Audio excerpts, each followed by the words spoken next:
Hello, मैं Pawan Rao, YouTube channel maths with Pawan Rao में आप लोगों को पढ़ा रहा हूँ कोऑर्डिनेट ज्योमेट्री। हम लोग ट्रिग्नोमेट्री पढ़ रहे थे, लेकिन बीच में मेरा एक गले का ऑपरेशन होगा कल, लेकिन ये वीडियो मिलने से पहले हो चुका होगा। तो आप लोग बीच में मैंने सोचा कि 10-10 मिनट के कुछ छोटे छोटे मैं वीडियोज़ आपके लिए बना देता हूँ।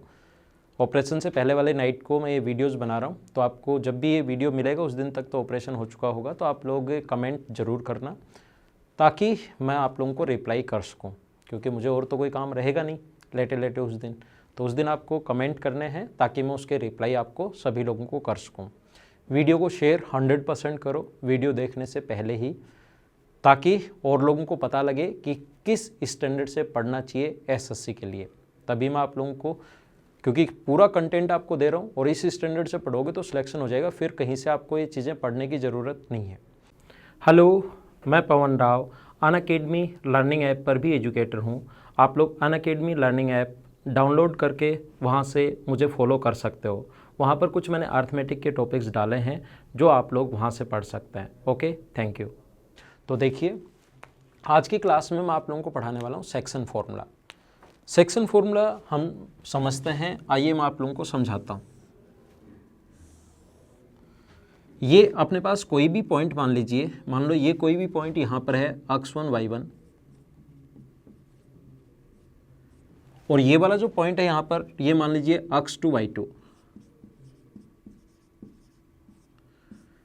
यहाँ से यहाँ तक की परपेंडिकुलर जो डिस्टेंस यहाँ से इसको अगर मिला दिया जाए तो इसमें बीच में कोई पॉइंट C है, ये पॉइंट मान लो A है, ये पॉइंट मान लो B है, और इसके बीच में कोई पॉइंट C है और उसके निर्देशांक मान लो अपने पास हैं x, y। इस पॉइंट C के कोऑर्डिनेट्स अगर हम लोग x, y मान लें तो ध्यान रखना आप लोग, ये अपने पास M पॉइंट है और ये यहाँ से यहाँ तक की दूरी N है, ऐसा मान लीजिए आप लोग।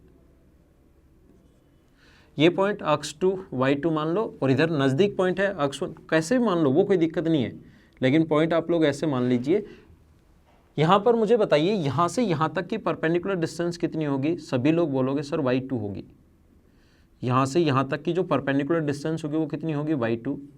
ये जो परपेंडिकुलर डिस्टेंस है यहाँ से यहाँ तक, ये कितनी होगी? आप बोलोगे सर y होगी। एक्स एक्सिस से परपेंडिकुलर डिस्टेंस तो निकालनी आ गई है ना आप लोगों को।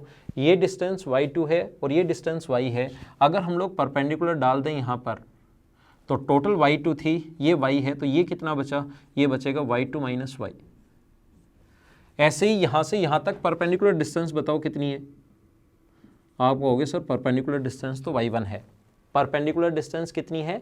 y1 है। ये अपने पास y1 एक्स एक्सिस से परपेंडिकुलर डिस्टेंस ये होती है। y एक्सिस से परपेंडिकुलर डिस्टेंस अगर निकालनी पड़े तो फिर x वाला मान होता है। तो यहाँ से परपेंडिकुलर अगर डालोगे आप लोग तो ये टोटल यहाँ से यहाँ तक y है और ये y1 है, तो ये कितना बचा? y minus y1। क्योंकि ये y1 है तो नीचे y1, पूरा y था तो ऊपर बचेगा y माइनस y1। ऐसे ही ध्यान रखना, यहाँ से यहाँ तक की जो परपेंडिकुलर डिस्टेंस है वो है x2 और ये डिस्टेंस x है। तो जब आप लोग सोल्व करोगे तो ये जो दूरी है इसमें से ये माइनस कर दिया करो। अब छोटी छोटी चीज़ें आपको याद होनी चाहिए। मैंने ज्योमेट्री में ट्रायंगल आपको बहुत अच्छे से समझाया था। सर्किल में कुछ प्रूव करना है, क्वाड्रिलेटरल में कुछ प्रूव करना है, कुछ भी चीज़ें प्रूव करनी है, कोऑर्डिनेट ज्योमेट्री में कुछ प्रूव करना है, ट्रिग्नोमेट्री में कुछ प्रूव करना है, उसकी 99% चीज़ें हमेशा प्रूव होती हैं ट्रायंगल से। हमेशा ये बात आप लोग ध्यान रखना। ज्योमेट्री का ट्रायंगल अगर आपने नहीं पढ़ा है तो मेरे थ्योरी के जो वीडियोज़ हैं मेंसुरेशन के, वो आप लोग देखिए। बहुत बेसिक से बहुत अच्छे से मैंने पढ़ाया है, वहाँ जाकर आप लोग एक बार पढ़ लीजिए। तो ये देखिए अपने पास है y2 माइनस y, और यहाँ से यहाँ तक अपने पास ये जो होगा, ये ध्यान रखना, ये जो अपने पास होगा ये डिस्टेंस, ये जो वाली दूरी होगी ये होगी x2 माइनस x। ये यहाँ से यहाँ तक तो x है और ये अपने पास x1 होगा, तो ये वाली जो डिस्टेंस होगी, ये वाली डिस्टेंस होगी x माइनस x1। अब देखो आगे बढ़ाने पर ये तो परपेंडिकुलर है ही, और आगे बढ़ाने पर ये भी परपेंडिकुलर होगा। अगर एक ही लाइन पर दो लाइन परपेंडिकुलर हैं, 90 डिग्री का कोण बना रहे हैं, तो कॉरस्पॉन्डिंग एंगल इक्वल होते ही लाइन पैरेलल, तो ये दोनों लाइन पैरेलल होंगी तो ये भी पैरेलल होगी। और दो लाइन पैरेलल हैं ये दोनों लाइन पैरेलल है तो ये एंगल 90 डिग्री, लाइन पैरेलल है, ये ट्रांसवर्सल लाइन है तो कॉरस्पॉन्डिंग एंगल ये इसके बराबर। दो ट्रायंगल के दो एंगल बराबर होते ही तीसरा अपने आप बराबर होगा, और तीसरा बराबर होते ही अपने पास दोनों के दोनों ट्रायंगल सिमिलर हो गए। कौन कौन सा ट्रायंगल सिमिलर हो गया मैं बना देता हूं। ये वाला ट्रायंगल, ये वाला जो ट्रायंगल है और एक ऊपर वाला ये जो ट्रायंगल है, ये दोनों के दोनों सिमिलर हो गए। ज्योमेट्री आप लोग ध्यान से देखिए, ज्योमेट्री का एकदम आसान सा पॉइंट है सिमिलरिटी, उससे ये दोनों के दोनों सिमिलर हो गए, और सिमिलर हो गए तो भुजाएं समान अनुपात में। ये कितना होगा y2 अपॉन y1, या अपने पास पहले इसको लिख लो m अपॉन n। 90 डिग्री के सामने m है, 90 डिग्री के सामने n है। इस वाले एंगल के सामने ये जो एंगल है इसके सामने x माइनस x1 है, ये वाला,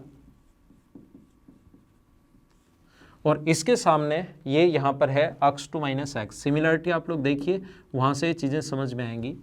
इसके सामने y minus y1, y minus y1, और इसके सामने अपने पास y माइनस y1, और इसके सामने है y2 माइनस y। अगर फर्स्ट और सेकंड को हम लोग सोल्व करें, फर्स्ट और सेकंड को हम लोग सोल्व करें तो mx2 माइनस mx बराबर nx माइनस nx1। ये अपने पास इधर आएगा तो अपने पास होगा mx2 प्लस nx1। ये उधर जाएगा तो x अगर कॉमन ले लें दोनों में से तो बचेगा m plus n into x. तो x का मान कितना आ गया, x का मान आ गया mx2 plus nx1 upon m plus n। और ऐसे ही अगर आप लोग सोल्व करोगे कौन कौन से को, तो फर्स्ट सेकंड से आया है, सेकंड और थर्ड को अगर सोल्व करोगे तो सेकंड थर्ड को अगर से क्रॉस मल्टीप्लाई करोगे तो y की जो वैल्यू आ जाएगी वो आ जाएगी अपने पास my2 plus ny1 upon m plus n। ये दोनों फॉर्मूले आए कैसे, ये अपने पास अंतः विभाजन है, इंटरनली डिवीजन है। इंटरनल डिवीजन का ये फॉर्मूले x के कोऑर्डिनेट्स ये कैसे है और y के कोऑर्डिनेट्स ये कैसे है, ये मैंने आपको पूरा बेसिक से समझाया है ताकि आपको सही तरीके से समझ में आए। ये एक बार वापस देख लीजिए, नहीं समझ में आया तो मैं क्या समझाना चाहता हूँ, मैं आपको यहाँ पर ये पॉइंट बता रहा हूँ। मैं छोटा सा एक ये वाला पॉइंट आपको समझाना चाहता हूँ। एक तो इंटरनली डिवीजन,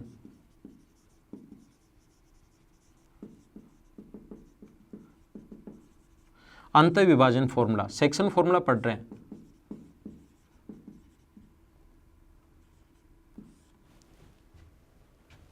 देखिए मैंने आपको समझाया कि अपने पास दो पॉइंट हैं x1 y1 और इधर x2 y2, और ये बीच में पॉइंट अगर m और n है तो इस पॉइंट के जो कोऑर्डिनेट्स होते हैं वो होते हैं mx2 प्लस ny1। आया कैसे वो भी मैंने अभी भी समझाया है, लेकिन ये चीज़ें आपको याद भी होनी चाहिए।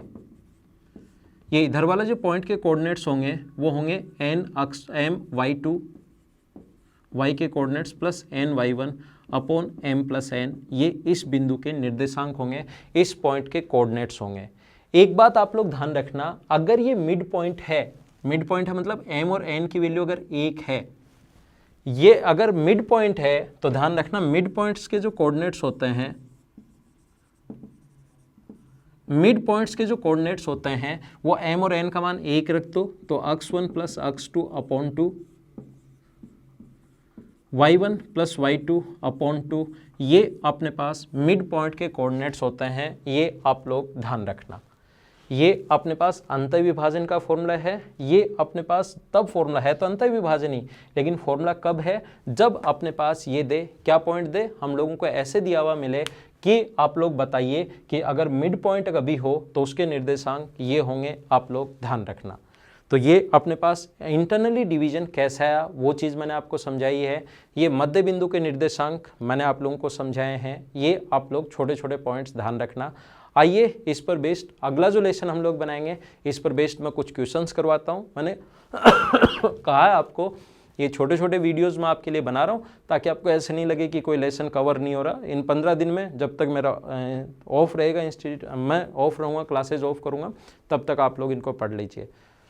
तो अगले लेसन में फिर मिलते हैं इसके क्वेश्चंस के साथ। कमेंट आप लोग 100% करना है, ये ध्यान रखना आप लोग। Okay, thank you.